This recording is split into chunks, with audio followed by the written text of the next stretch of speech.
Hey guys, so a while ago I was ordering some Young Victoria Sovereigns and I noticed a nice 1926 SA half sovereign available as well. So I ordered that as well as the sovereigns, and the half sovereign came back a little bit suspect. So I got this instead. I returned this suspect one. You'll have seen that video probably already. And I got this 1925, which happened to come up not long later. This one I was happy with. And then again, recently I saw another 1926 SA half for sale, so I purchased it. And here it is. Remember, 1926 SA. This looks to me a lot like a 1925. You can see the date there. I've had a quick look at the coin, but I've not tested it yet. It looks fine. It's in a huge capsule. Let me just carefully pop him out of there. I'm just going to put my glove on. We'll have a quick look first, and then we'll weigh it. And I do have the Sigma set up to the side as well. So interesting. This one is, what's that there? That's the end of my glove. Interesting. Yep, this one is 1925. So it isn't 1926, and the one I bought did have photos of 1926, so a little bit curious. Now, it looks okay. I can't see any obvious issues there.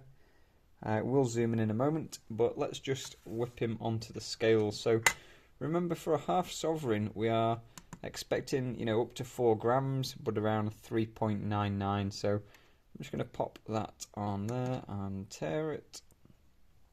Let's just drop him in, and we've got 3.98, so that's about the right weight. If it was over 4 and worn, I'd be a bit concerned, but this is about right. Looks good. There is a little mark there behind the head.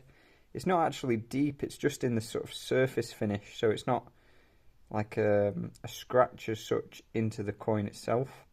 It is just, like, say, in the surface. Now, my lighting setup is really exaggerating that. But otherwise, I'm pretty happy with that. Looks good. So, I've got the Sigma set up to the side. I'll pop him on there just in a moment. Let's just weigh my known, or my suspected genuine other 1925 half. And we can see 3.99. So, again, it's about right, about where it's supposed to be. Let's just get them side by side. Remember, the one nearest to my fingers is the one I already have. And they look about similar. Yeah, you can tell the one I already have, if you've seen the previous video, it's that tiny little nick there in the corner. You don't really notice it normally, but when I put it under this light, you can see it well. So, looks good. Let me just pop them on the Sigma. So you won't be able to see this, sorry, I've not quite got the space here today. Let's just turn that off.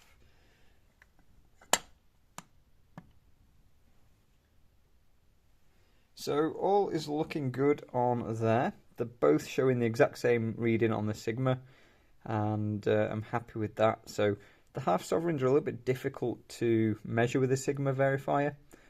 They are very good for 1 ounce coins. For the smaller ones, you've got to be careful which setting you use. And also, because the sovereigns are an alloy, they're not pure gold, you also have to consider that as well. So, we've got the classic, obviously, George and Dragon design. And the reason I'm starting to pick up some of these halves, basically just because they came for a good price, but also because they are quite, not sort of rare, but there's not very many of them in the George V, George V reign, if you like. So we have a couple of different mints available. We have a couple of different years. So the South Africa were only 1925 and 1926, and both had less than 1 million minted. And yeah, these are unfortunately both 1925. I was hoping the one I ordered was the 1926. So I will contact the seller, but it's becoming a bit of a series, this, isn't it, trying to get hold of these half sovereigns. So I'm going to look to pick up the rest of the dates and mints of these. Some really interesting ones to look at if you're interested in a bit of research this weekend or this week when you're watching. If you look for the 1918p Perth half sovereign, that's quite an interesting coin, and it's one I'm looking out for. If you've got one, I'd be curious to know if you've got one, you know, where did you get it, and did you pay any kind of premium, and did you know about the sort of story behind it before you bought it? So yeah, this is 1925, not the 1926 I was expecting.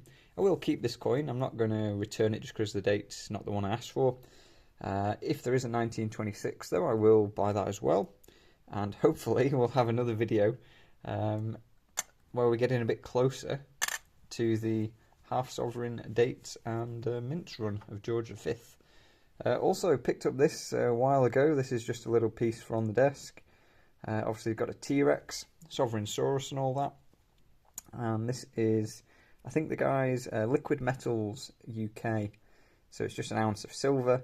Like I say, not something you're going to really stack, I wouldn't have thought. Like the poured silver, it does come up occasionally at quite low premiums, but if you're buying it new, then you're probably going to pay a bit of premium for it. So even more premium than your typical Britannias and things like that. So you're going to have a hard time shifting this to dealers as well. They're probably going to scrap it.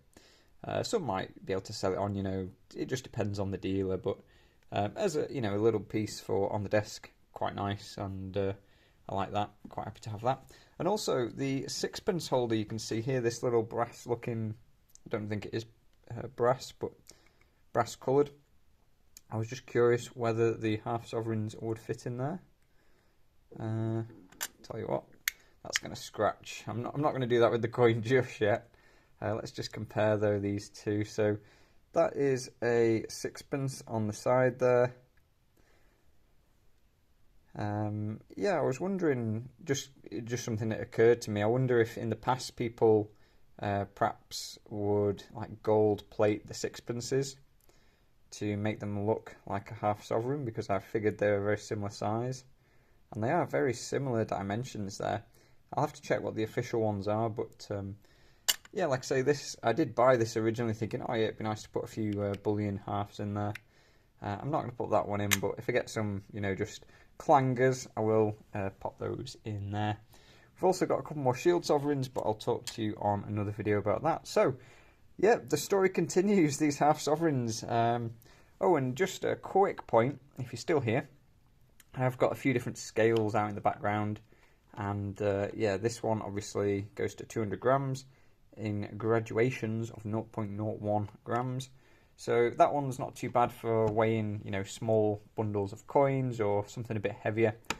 This one, it goes up to 50 grams, but it goes up in 0.001 grams.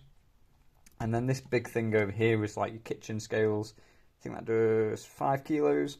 So, if you're doing a kilo bar or something, that's okay, but not many of those in gold knocking around in my vault at the minute, unfortunately. Maybe one day.